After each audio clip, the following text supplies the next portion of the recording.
And you and I both know that he has talked about turning the American military on the American people. He has talked about going after people who are engaged in peaceful protest. He has talked about locking people up because they disagree with him. This is a democracy. And in a democracy, the President of the United States, in the United States of America, should be willing to be able to handle criticism without saying he'd lock people up for doing it. Hi, I'm Amanda Weinstein, and this is Homefront Headlines, and I am here with my one and only husband, Casey Weinstein. One and only still. That's good to know. Still one and only. Good to have that reaffirmed. No. I feel like if you're a Republican, like you would have like some mistresses or something on the side. But you're a Democrat, so that's like super boring. You just have the one wife. But let's talk about Kamala Harris and her interview on what news station was it again? Fox News, which is weird because I thought they said that she wasn't doing any tough interviews. I am really excited for Donald Trump's MSNBC interview, which will happen quarter past never. He won't do 60 Minutes. He canceled NBC. He's canceling everything because he wants to stay in his little safe space. Wouldn't you if you were him? Oh yeah. I think he really just wants the rallies. Let's not do any more questions. Let's just listen to music. Let's make it into a music. Who the hell wants to hear questions, right? Isn't that beautiful, though? It's so beautiful. We played that in Butler, Pennsylvania. We had a moment of silence, and then we had the bells of Notre Dame go off, and then we had a great opera singer, Christopher, who was so incredible, and a great, great opera singer. I think that's all he really wants. Oh, for his concerts. Like they just turned into him like DJing weird songs at his concerts. And we're going to get to that. But I do want to talk about Kamala because she was so nailed it. poised. I'm sorry. She nailed it. She did. She was just like, they threw everything at her, like this serious journalist. Yeah, Bret talking Baier. over her constantly. Yeah. Constantly. And she stayed so calm, so measured. Yeah. And they were hard-hitting questions. And he really pushed back. She just calmly answered, tried to get her point across, would come back to a point. It was really great. I mean, if she were Brett Kavanaugh, she would be crying. But she's not. She's Kamala Harris. Yeah. She, really called him out when they tried to distort Trump's disgusting comments about targeting enemies within our state. If he's as bad as you say, that half of this country is now supporting this person who could be the 47th president of the United States, why is that happening? This is an election for president of the United States. It's not supposed to be easy. I know, but it's not supposed to be. It is not supposed to be a cakewalk for anyone. So are they misguided, the 50%? Listen, are they stupid? What is it? I would never say that about the American people. And in fact, if you listen to Donald Trump, if you watch any of his rallies, he's the one who tends to demean and belittle and diminish the American people. He's the one who talks about an enemy within, an enemy within, talking about the American people, suggesting he would turn the American military on the American people. We asked that question to the former president today. Harris Faulkner had a town hall, and this is how he responded. I heard about that. They were saying I was like threatening. I'm not threatening anybody. They're the ones doing the threatening. They do phony investigations. I've been investigated more than Alphonse Capone. He was the greatest gangster. No, it's true. No, but think of it. It's called weaponization of government. It's a terrible thing. So, Brett, I'm sorry, and with all due respect, that clip was not what he has been saying about the enemy within that he has repeated when he's speaking about the American people. That's not what you just showed. Well, he was asked about that specific... No, that's not what you just showed. In all fairness and respect to you... that was the question that we asked him. You didn't show that, and here's the bottom line. He has repeated it many times, and you and I both know that. And you and I both know that he has talked about turning the American military on the American people. He has talked about going after people who are engaged in peaceful protest. He has talked about locking people up because they disagree with him. This is a democracy. And in a democracy, the President of the United States, in the United States of America, should be willing to be able to handle criticism without saying he'd lock people up for doing it. And this is what is at stake, which is why you have someone like the former chairman of the Joint Chiefs of Staff saying what Mark Milley has said about Donald Trump being a threat to the United States of America. He's quoted in the Bob Woodward book that way, yes. Let me ask. She was so prepared and knew her stuff. She was Yeah, like she unflappable. Unflappable. Talked about, I mean, they really wanted to hit home on immigration, which makes sense. Right. This is what their base wants to talk most about is immigration. And she basically was like, yes, let's have that conversation. Let's have I knew you were gonna say that.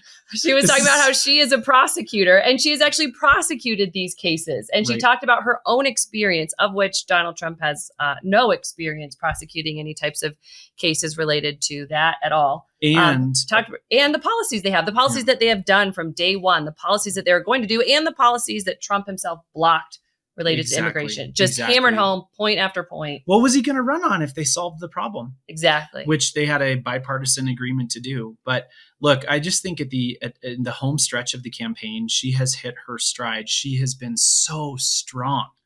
And I'm watching her, and what they want is one gotcha moment. Mm-hmm. All they want. You could tell what they wanted too. Here's Yeah. what I thought. They wanted one gotcha moment from her, and they wanted her to say the American people were stupid. And you could tell because he even said it at one point. Yeah. He did, not her. And she basically said, I would never talk about the American people that way. Do you know who thinks about the American people that way? It would be Donald Trump. It would be people like Kristi Noem, who literally thinks of their base as puppy killers. She thought that would sell well among their base.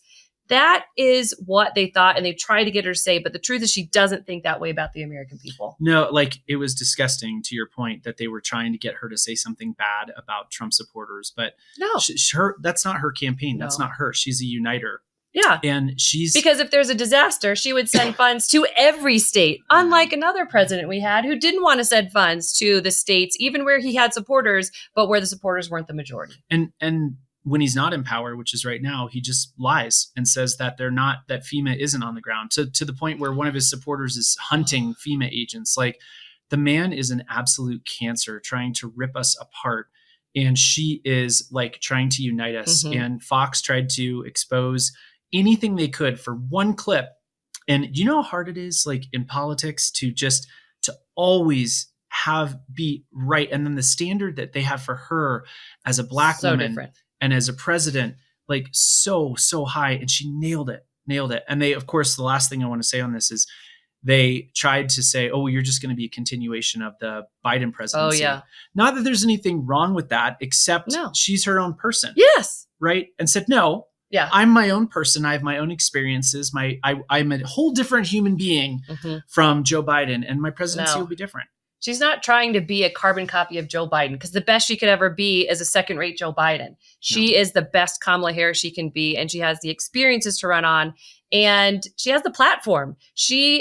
They did not want to talk about her policy platform at all. You could tell, but she snuck it in there. And I love that she snuck it in there. She wanted to talk about housing policy, about getting more housing to address housing supply, about helping families afford healthcare and everything else. She wanted to talk about her real policy, and they wanted her to talk about anything but that. Before the bipartisan Safer Communities Act, the first bill, practically within hours of taking the oath, was a bill to fix our immigration system. Yes, ma'am. It was called the U.S. Citizenship Act of 2021. Exactly. It was essentially a pathway to citizenship for the... Yes, ma'am. May I finish responding, But please? but you have to let me finish, You please. had the White House and the House and the Senate, I'm and they in the didn't bring middle up of that bill. responding to the point you're raising, Okay. and I'd like to finish. Yes, ma'am. We recognized from day one that, to the point of this being your first question, it is a priority for us as a nation and for the American people. And our focus has been on fixing a problem. And from day one, then, we have done a number of things, including to address our asylum system and put more resources, getting more judges, what we needed to do to tighten up penalties and increase penalties for illegal crossings, what we needed to do to deal with points of entry between border entry points. That's the work we did, and we worked on supporting what was a bipartisan effort, including some of the most conservative members of the United States Congress, to actually strengthen the border. That border bill would have put 1,500 more border agents at the border, which is why I believe the Border Patrol agents supported the bill. It would have allowed us to stem the flow of fentanyl coming into the United States, which is a scourge affecting people of every background, every geographic location in our country, killing people. It would have allowed us to put more resources into prosecuting transnational criminal organizations, which I have done as the Attorney General, former Attorney General of a border state. Madam Vice President, a couple of things. Prosecuted trafficking of drugs, guns, and human beings. And Donald Trump, but let me just finish. 6 Democrats voted against that bill. Learned about that bill and told them to kill it because he preferred to run on a problem instead of fixing a problem. And in this election, this is rightly a discussion that the American people want to have. And what they want are solutions, and they want a president of the United States who's not playing political games with the issue. I hear you. But she's got the first time home buyer credit. She's got expansions of Medicaid for Medicare. For the first time, she's proposing in-home care. That is so huge. That's huge. Oh, and all those Fox supporters, they heard it. I tell you what, I did hear from people that even the MAGA supporters were like, you know what? I got to give her credit. Yeah. She came on Fox News. She came on and took tough questions, and she did it with poise and grace, and she was clear. And she got some credit from some Fox viewers for that. Meanwhile, and I want to talk policy, but meanwhile, Trump did this Univision town hall, and the faces and the reactions. I don't know if you saw this or not. No. Oh my God. Do I need to see this? Please play the clip of the reactions of the people to his answers. They were so not having it. Like, they were trying to give Trump every opportunity. And this is a massive and growing swing group of voters, Hispanic Americans. And they're like, we want to give you an opportunity to earn our vote. Talk to me about X, Y, and Z. And he gave answers that are just, he can't get outside of who he is, his hateful self. And their reactions were visceral. There were arms crossed and like literally tilting heads. Oh my God, the counter programming was so bad for him. So meanwhile, while she's winning on Fox News, he was losing on Univision. And every day it's who's on offense, who's on defense for these last 20 days or so of the election. Kamala won yesterday. She's been winning several days in a row. That's hard. Oh, speaking of winning already, the early vote in Georgia. Have you heard about this? No. Do tell. Oh, usually you tell me the thing. Early voting in Georgia, it is up. Usually early voting, good for Dems, but it was also particularly higher with one voting demographic, 18 to 25. Oh, hey, Gen Z. Listen to how lame I am. Generation Z? Are they voting those Generation Zers? Wait, is that Gen Z? Hey, Georgia. That's Gen Z. Hey, Georgia young voters. We see you out there. That. Oh, yeah. Yeah, they are savvy. They are smart. TikTok. First of all, go vote. Don't count anything as in the bag, clearly. This is going to be a hard-fought race for a lot of reasons, which they also try to talk to her about on Fox News. But seeing that early vote in Georgia, and especially from young voters, we are seeing people engaged because I do think young people really do believe that she is a change that we want to see. If we want different policies, we should elect different leaders. I actually got that from our friends, Quentin and Stephanie at the Collective PAC. I loved that. If we want to see change, let's elect some different leaders. And I think they can see from the policies she's talking about, her and Tim Walz, that there's a change there. Speaking of policy, my heart just skipped a beat a little bit. Pete Buttigieg on Colbert. So good. Pete is so good. So good on everything. Brilliant. I know. Kamala Harris given Pete Buttigieg a run for his money on Fox interviews. She did great. Yeah. They both do great.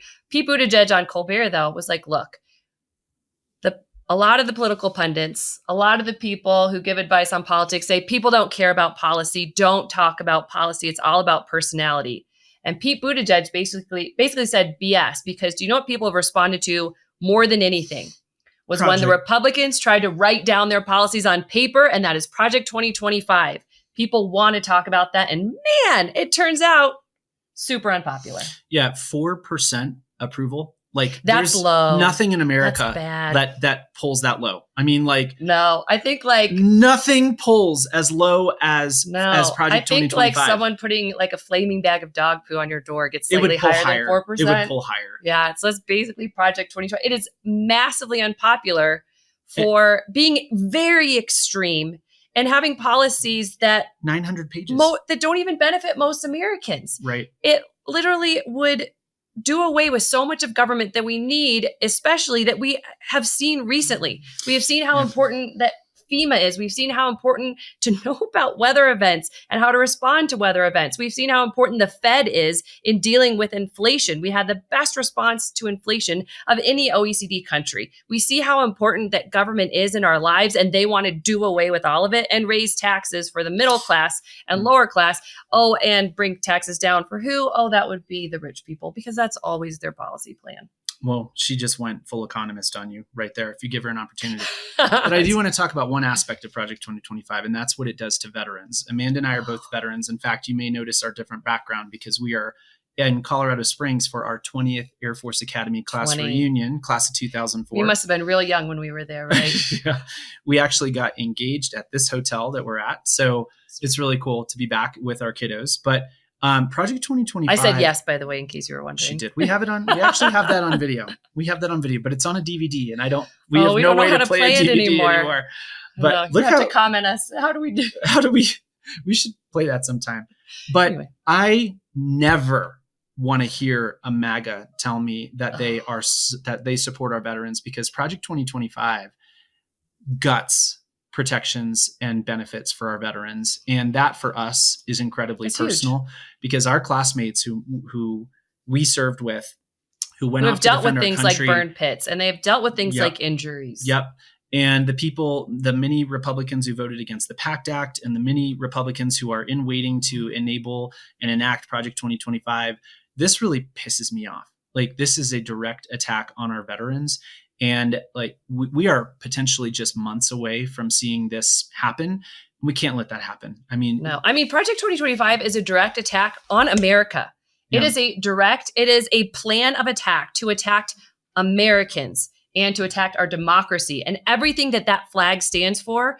Project 2025 is really attacking at the heart of it. Yeah. Kind of like Donald Trump, whose entire administration and all of his people wrote it, claiming that he is going to come after the enemies within if made president, if he gets back into the presidency. And this is like, no, it's going to start with the federal government, because what we need for predicting weather is Donald Trump's cousin coming in to tell us oh, I felt rain out there, guys, so it's maybe raining, because that's going to help with hurricanes and helping families survive. He is specifically saying, and I know there's an outrage, 10 outrages every day with Trump, and we all get numb to it. It's just hard to keep up. He's saying he's going to turn the National Guard on American citizens who he deems too liberal, or the crazy liberals. Okay.